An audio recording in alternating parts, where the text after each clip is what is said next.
Praise Lord my dear friends. ఈ రాత్రికాల సమయంలో యేసుప్రభు మనకిస్తున్న వాగ్దానము కొలసీయులకు రాసిన పత్రిక 4వ అధ్యాయము 5వ వచనము.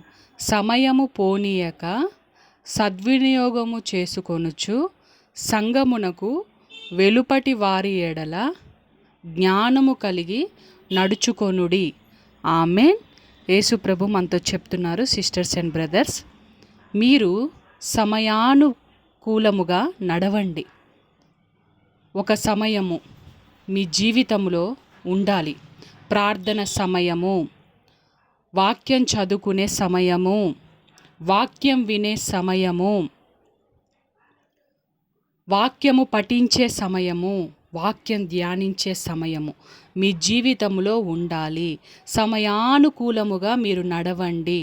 జ్ఞానము కలిగి మీరు సమయానుకూలముగా నడవండి. సమయమును అస్సలు వృధా చెయ్యకుండా సమయాన్ని సద్వినియోగం చేసుకొని ముందుకు నడవండి అని దేవుడు మనతో చెప్తున్నారు. దేవుని కృతజ్ఞతాస్తుతులు.